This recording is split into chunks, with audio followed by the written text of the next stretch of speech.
Pensem na seguinte cena, uma tempestade daquela super violenta no meio do oceano, ondas absurdas engolindo um navio de madeira inteiro, enquanto a tripulação ali, lutando desesperadamente para manter as velas. É o cenário clássico de pesadelo no mar, né? Totalmente.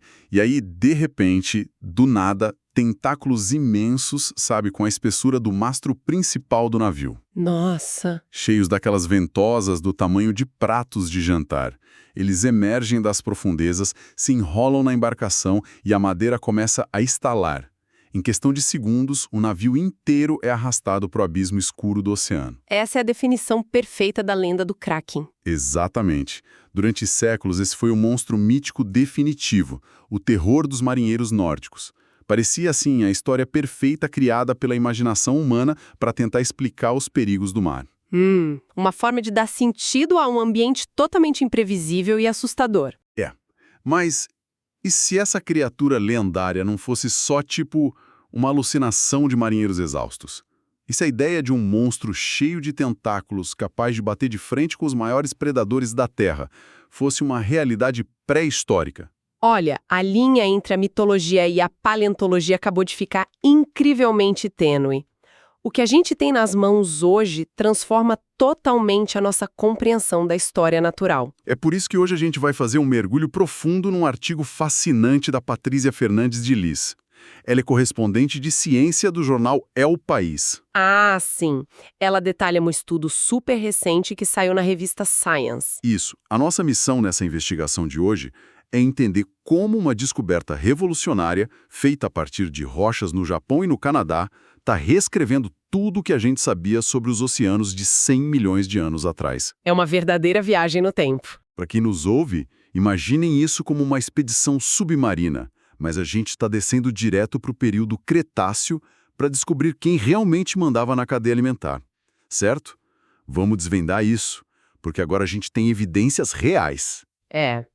O que é fascinante aqui é esse contraste brutal entre o folclore e a validação fóssil que a equipe do pesquisador Shin Ikegami conseguiu reunir. Ele é da Universidade de Hokkaido, no Japão, né? Isso mesmo.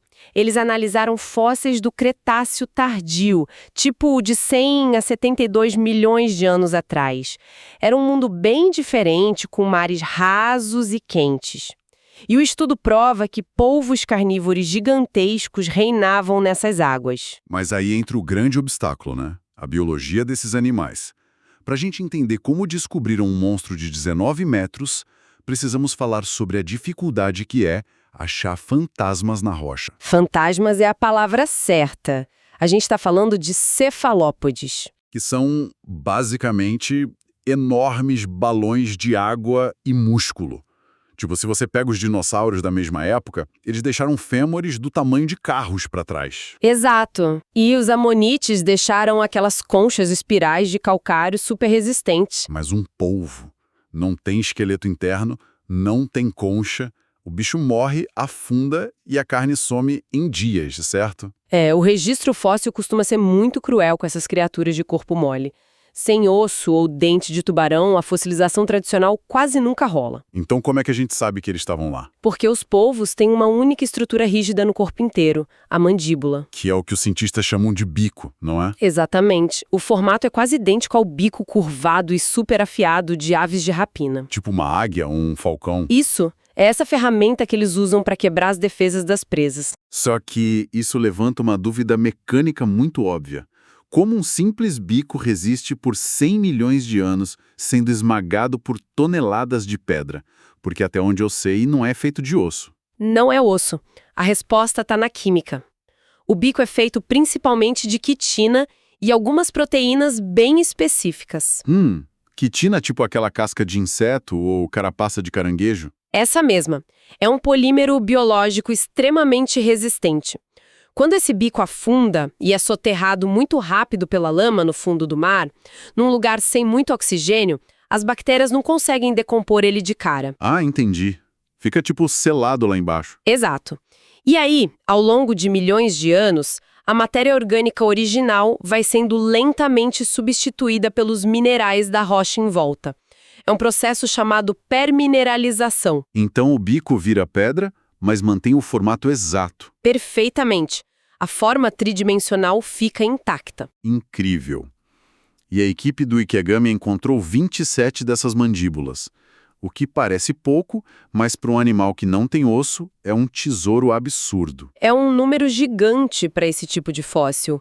Eles acharam isso no Japão e também na ilha de Vancouver, no Canadá. E batizaram 2 espécies novas a partir disso, né? O Nanaemotelphis gilletsky e o Nanaemotelphis haggarti. Sim, e o tamanho projetado do Haggarty é o que realmente impressiona todo mundo. Pelos cálculos, ele chegava a medir entre 7 e 19 metros de comprimento. Olha, 19 metros é literalmente o tamanho daquele ônibus sanfonado, o ônibus articulado que a gente vê no trânsito. Imagina isso nadando do seu lado. Isso coloca ele instantaneamente na lista das maiores espécies de invertebrados de toda a história do planeta. É do tamanho de uma lula gigante atual, mas muito mais agressivo pelo que entendi. Muito mais, a musculatura e a morfologia apontam para um predador voraz. Sabe, eu olho para esse bico fóssil como a caixa preta de um avião comercial. Boa analogia. É, tipo, o avião bate, a cabine some, as asas são destruídas, mas aquela caixa preta blindada sobrevive e guarda toda a memória do voo até o último segundo. Exatamente isso que a mandíbula faz. O problema é como achar uma caixa preta do tamanho de um punho no meio de uma montanha inteira de pedra. Porque o artigo diz que várias dessas mandíbulas nem foram achadas com ferramentas normais. Não foram. Eles usaram uma técnica incrível chamada mineração digital de fósseis. Quase metade da amostra, acho que 12 dos 27 bicos, foi achada assim. Porque, tipo, paleontologia é picareta e pincelzinho debaixo do sol, né? Historicamente, sim. É força bruta e depois meses no laboratório torcendo para a pedra quebrar no lugar certo. Mas a mineração digital permite enxergar através da rocha sem quebrar nada. Espera, então eles não estão escavando com a mão. Não.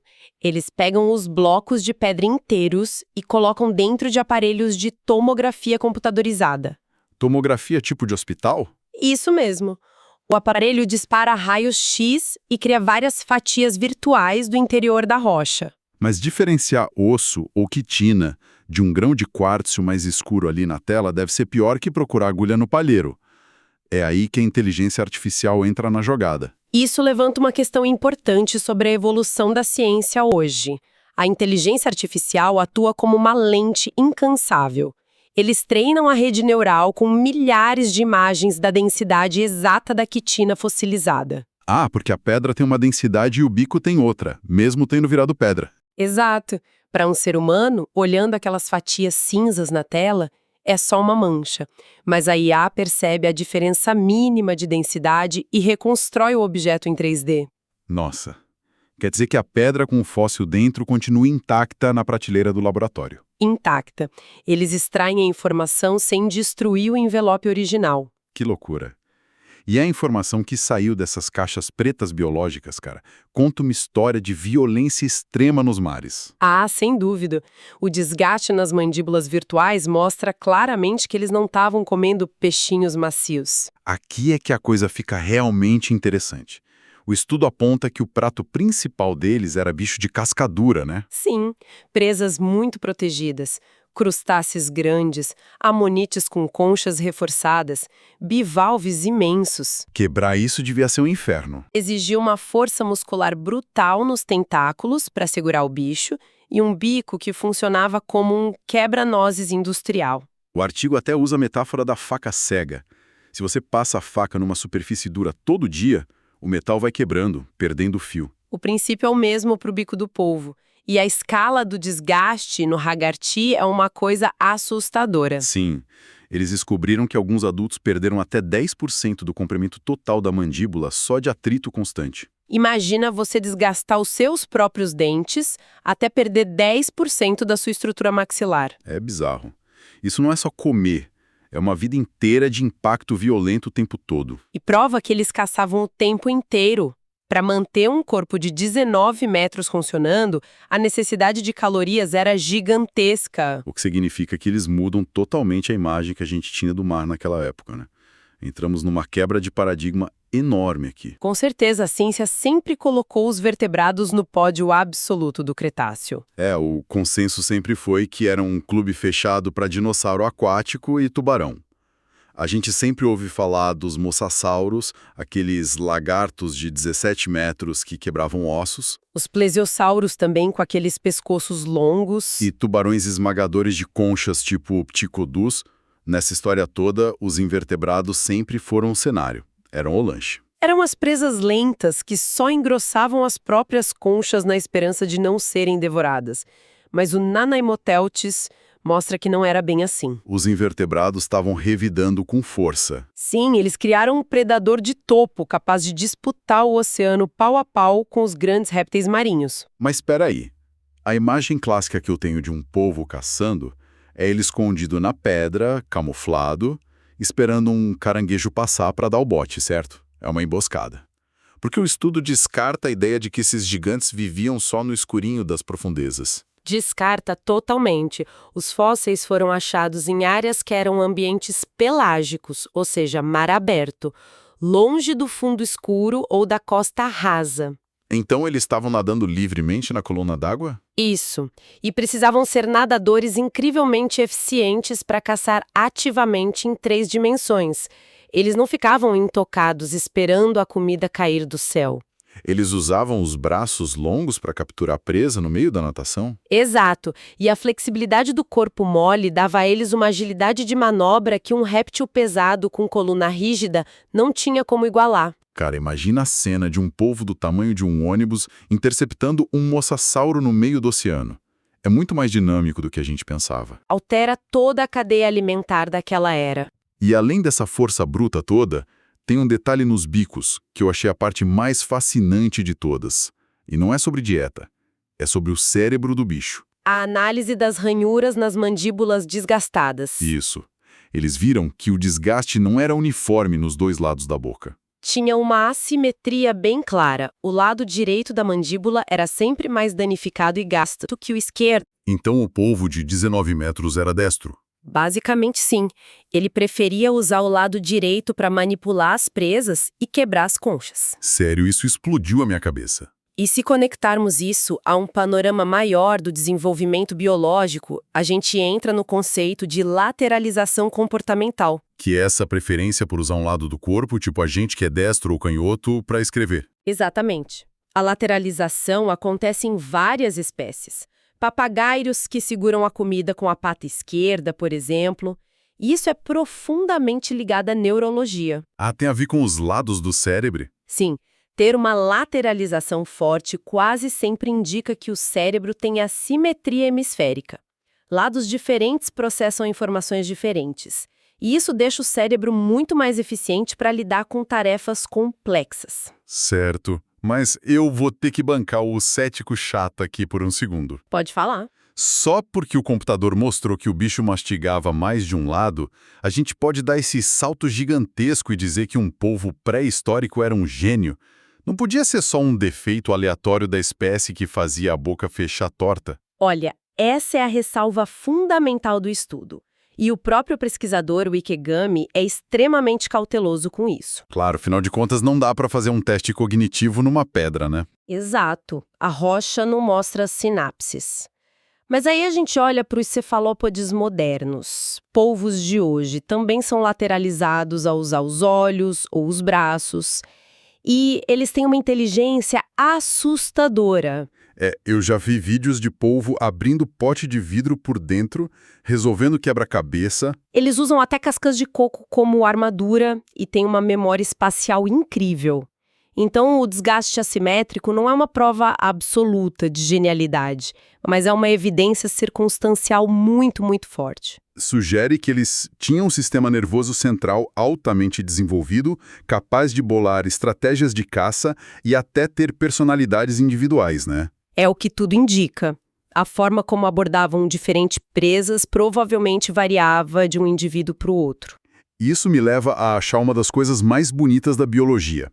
A evolução chegou na inteligência avançada por 2 caminhos totalmente diferentes. A evolução convergente no seu auge. E do outro tem os polvos. Os cefalópodes tiveram que fazer um sacrifício anatômico radical para chegar no topo da cadeia.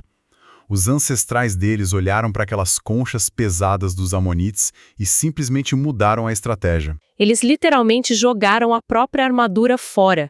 Ficaram nus e moles no mar. É um risco absurdo, né? Ficar sem proteção num oceano cheio de tubarões gigantes e répteis enormes.